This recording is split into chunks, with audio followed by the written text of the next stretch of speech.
This is not your normal crab pasta. Well, maybe it is. It's just done a little bit differently.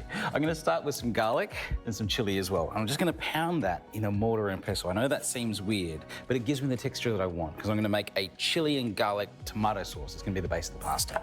Just a little bit of a cut with a knife will help the mortar and pestle get along. Got one large chili and one small bird's eye chili because I want a mix of, I guess, the chili flavor, but then also I want a bit of heat as well, just not too much heat. Now for my garlic, and that can go on the mortar and pestle as well. Just a touch of salt to help it pound a little. And that looks pretty good. There are different bases to pasta dishes. Oil, tomato, cream if you want, but I actually think that almost all pastas are oil-based. And of course, it's gotta be a good olive oil. Chili and garlic.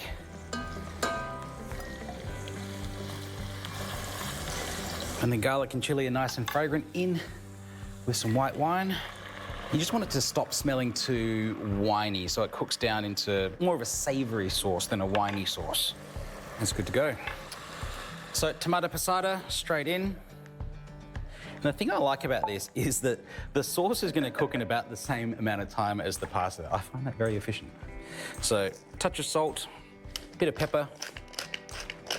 When that comes to a simmer, I'll throw the lid on, get my pasta straight into the water, about 13 minutes for the orecchiette, about 13 minutes for the sauce, and then we'll combine the two together at the end.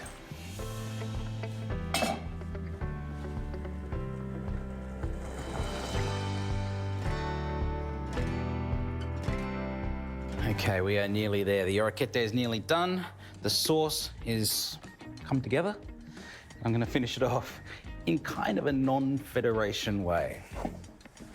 We're bringing in the wok. I know this looks incredibly weird, but the most important part of finishing a pasta is tossing it all together. You could do that in a frying pan for sure. You could do it in a pot if you want to. I just find a wok a little bit easier.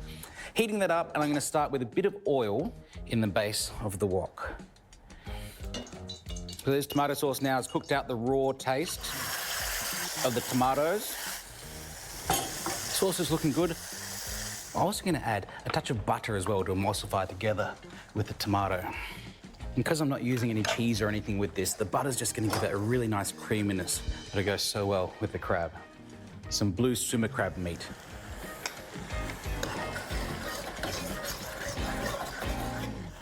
So I'm going to take this out straight from the water into the sauce. I'm going to add a little bit more of the water in as well. Our cubes of butter on top of that. And then we essentially just toss that together.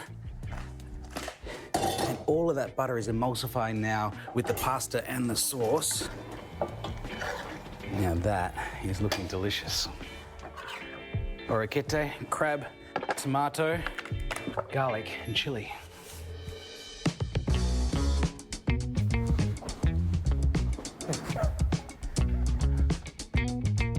Looks good.